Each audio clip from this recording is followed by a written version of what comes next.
अध्याय 6 हम स्वर्ग में क्या करेंगे। आइए देखिए परमेश्वर के वचन से पहला पत्रस 1 उसका 4 वचन। एक अविनाशी और निर्मल और अजर मिरास के लिए जो तुम्हारे लिए स्वर्ग में रखी है। मित्रों, ये सवाल एक दिलचस्प सवाल है। एक सामान्य शिक्षा ये है कि हम स्वर्ग में अनंत काल तक परमेश्वर और यीशु की आराधना करेंगे। एक दिन, 2 दिन तक नहीं, परंतु अनंत काल तक। प्रकाशित वाक्य 5 उसका 12 और 13 यदि पढ़ें तो यही बात समझ में आती है कि हम युगानुयुग स्तुति और आराधना करते रहेंगे। किसी पास्टर ने मुझसे कहा, क्या ये बोरिंग नहीं है? कोई अनंत काल तक बिना रुके कैसे आराधना कर सकता है? कुछ लोगों का मत है कि स्वर्ग में हम सिर्फ गीत गाएंगे। बहुतों को स्वर्ग इसलिए आकर्षक नहीं लगता। किसी ने मुझसे कहा, यदि स्वर्ग में हमारा काम सिर्फ अनंत काल तक गीत गाना है तो मैं वहां जाना पसंद नहीं करूंगा। मित्रों, ऐसा बिल्कुल नहीं है। परमेश्वर ने हमें कंप्यूटर या रोबोट नहीं बनाया कि हम वही करते रहें जो हमें फीड कर दिया गया है।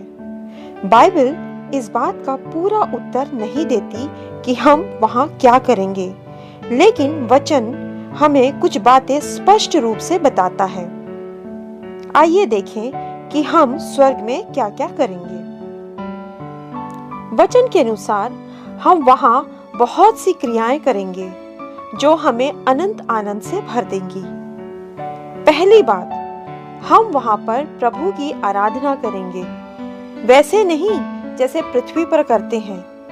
हम वहां बिना थके, बिना किसी बाधा के, बिना किसी भय के, बिना किसी संकोच के, बिना किसी दबाव के उसकी आराधना करेंगे। यहाँ हम यीशु को साक्षात नहीं देखते हैं, वहां उसको आमने सामने देखकर उसकी आराधना करेंगे।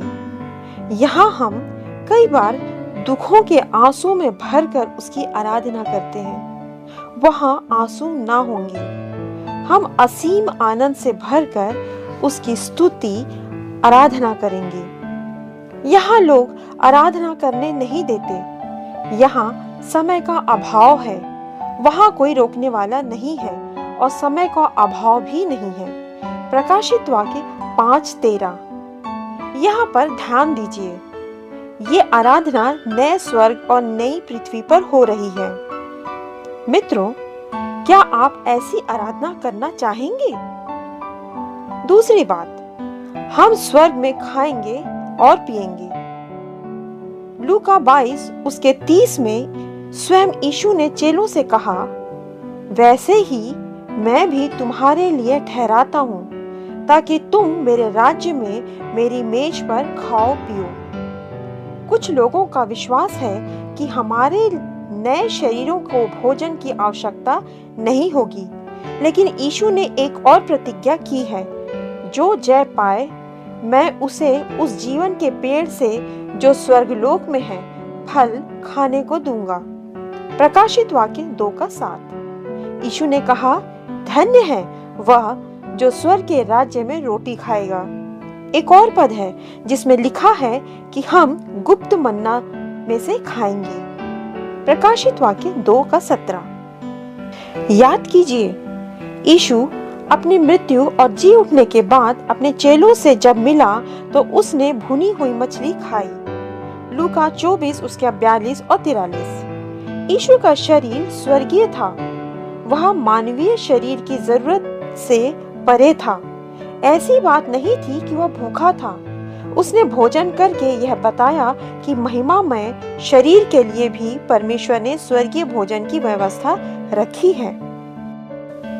हम वहां क्या खाएंगे और पिएंगे? पहला है जीवन के पेड़ का फल। स्थल है प्रकाशित वाक्य 2:7। दूसरा है गुप्त मन्ना। स्थल है प्रकाशित वाक्य 2:17। तीसरा है स्वर्ग के राज्य की रोटी। स्थल है लूका 14 उसका 15। चौथा है नया दाखरस। स्थल है मत्ती 26 उसका 29। पांचवा है जीवन का फल। स्थल है प्रकाशित वाक्य 7 उसका 17।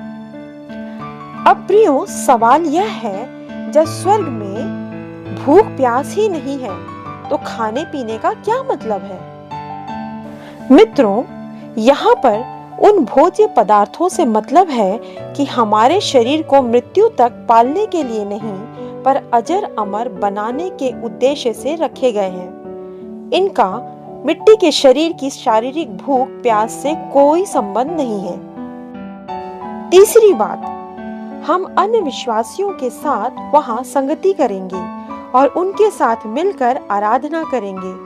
कल्पना कीजिए, आप अब्राहम, मूसा, दाऊद, एलिया, एलीशा, यशाया, पौलुस, पतरस और उन सब लोगों के साथ आराधना करेंगे, खाएंगे, उठेंगे और बैठेंगे, जिनको आप विश्वास के योद्धा और हीरो समझते हैं। वाह, ये कितना अद्भुत और रोमांचकारी होगा। इतना ही नहीं, हम वहां अपने उन प्रियजनों से भी मिलेंगे जिनको हमने संसार में खो दिया है। क्या यही बात स्वर्ग जाने के लिए काफी नहीं है? चौथी बात, हम राज्य करेंगे और इज़राइल के 12 गोत्र का न्याय करेंगे। लूका 22 उसका 30। ये बात आश्चर्यजनक है।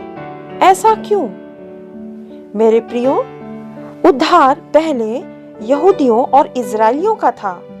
यीशु ने कहा था, मैं इज़राइल की खोई हुई भेड़ों के अलावा किसी और के लिए भेजा नहीं गया हूँ। मत्ती 15 उसका 24।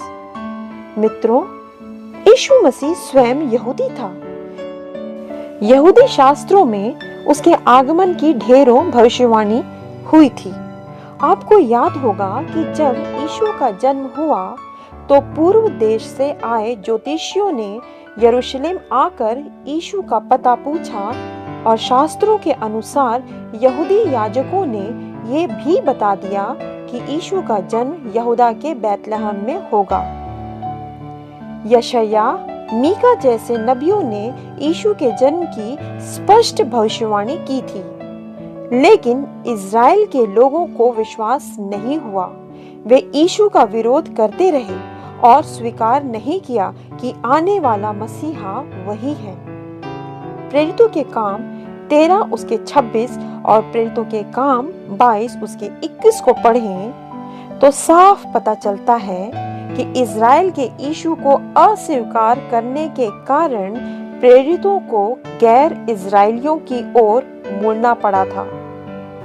एक दृष्टांत और देखें जो यीशु मसीह ने स्वयं कहा था।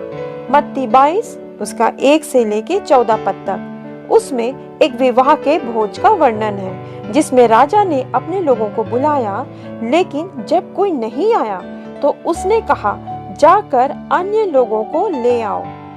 मेरे प्रिय, क्या इज़राइल के गोत्र न्याय का सामना नहीं करेंगे? अवश्य करेंगे और उनके न्यायी हम होंगे, क्योंकि हमने जब सुसमाचार सुना तो उसे दीनता से ग्रहण भी किया। मेरे प्रिय मित्रों, क्या आप उत्साहित नहीं हैं कि स्वर्ग आपके लिए कितना आनंददायी और मनोहर होगा? स्वयं को छोटा और तुच्छ कदापि न समझें। परमेश्वर उन लोगों का मूल्य समझता है जो उस पर, उसके पुत्र यीशु पर विश्वास करते हैं। आमीन।